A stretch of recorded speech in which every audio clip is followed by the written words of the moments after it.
네, 대입 컨설팅 명가 고등어 교육에서 만들고 있는 입시 도우미 고등어 TV입니다. 고등어쌤의 직설화법이라는 시리즈를 계속하고 있는데요. 이번 시리즈는 학생부가 어떻게 구성되어 있으며 그리고 이걸 어떻게 활용할 것인가에 대해서 이야기를 해보려고 합니다.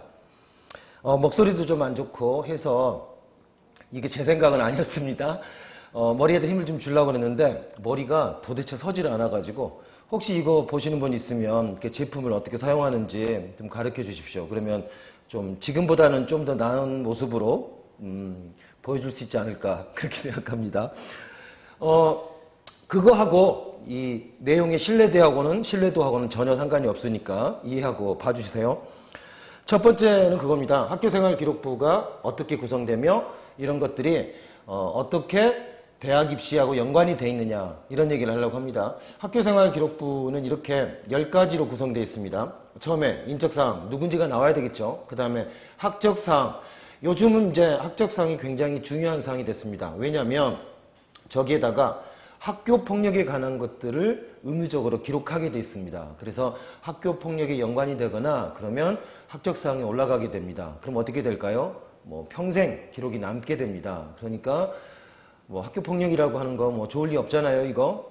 그런 건 없애야 되겠습니다. 그 다음, 출결 아시고, 수상경력, 5번, 자격증, 6번, 진로희망사항, 7번, 창체라고 보통 부르죠. 자동봉진이라는 4가지 구성 요소를 가지고 있죠. 8번, 교과학습 발달사항. 이 중요하죠. 9번, 독서, 10번, 행동특성 및 종합의견. 보시면요. 학생부 교과 전형이라는 전형이 있습니다. 수시 전형을 이제 간소화시키자라고 해서 크게 4가지로 구분을 했죠. 학생부 교과, 학생부 종합, 그 다음에 논술, 실기 이 4가지로 구분합니다. 학생부 교과 전형은 보통 쉽게 부를 때 내신 전형이라고 부르죠. 그래서 학생부 교과 전형은 지금 저기 나온 것 중에서 8번 교과 학습 발달 사항, 우리가 보통 내신이라고 하는 것들을 저기다 기록하게 되는데 이 8번이 바로 학생부 교과 전형에서 활용되는 점수들입니다.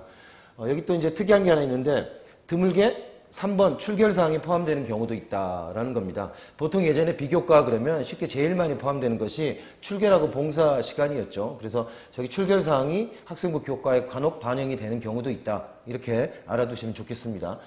자, 더 중요한 게 있죠. 이제 우리가 학생부 종합전형이죠. 학생부 종합전형 같은 경우에는 우리가 보통 비교과라고 하는 것이 중요하다라고 합니다. 그러니까 8번 교과고 그 외에 나머지가 이제 전체가 비교과라고 할 수 있습니다. 그 중에서 이제 더 중요한 것들은 어떤 게 중요할까요? 이제 4번, 5번, 6번, 10번 이런 것들이 전부 다 그 비교과의 핵심적인 요소들이다라고 생각하시면 되겠습니다. 그 중에서 가장 중요한 게 뭐냐면 바로 7번 창의적 체험활동 그리고 9번 독서활동 이 2가지라고 하겠다는 겁니다. 그리고 내용적으로 보면은 자동봉진 플러스 독서, 자율활동, 동아리활동, 봉사활동, 진로활동 그리고 독서 이런 것들이 비교과 활동에서 가장 중요한 요소다 이렇게 생각하시면 되겠습니다.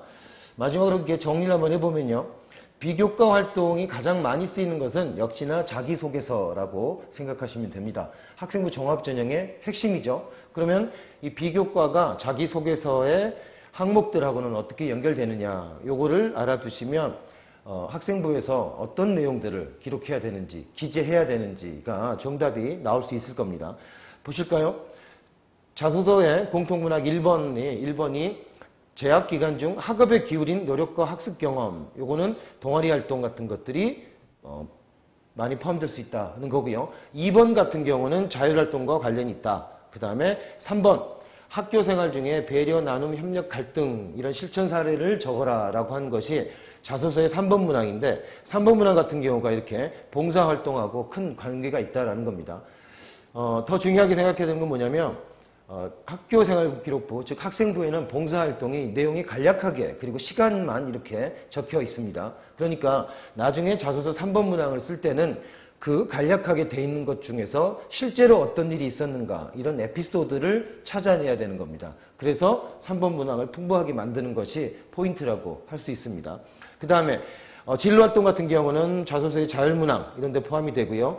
아까 나왔던 것 중에서 독서 이력이라는 게 있습니다. 독서 이력 같은 경우는 보통 서울대에서 특별하게 지금 하고 있는 자소서의 자율문항 이런 거에 바로 직접적으로 이렇게 사용됩니다. 왜냐?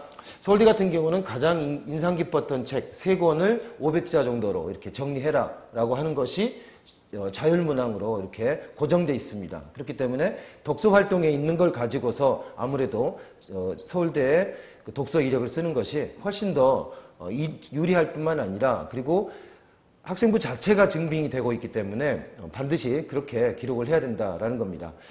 지금까지 그 학교생활기록부를 자기소개서나 아니면 학생부 교과전형에서 어떻게 활용되는지 전반적인 이야기를 한번 정리해 봤습니다.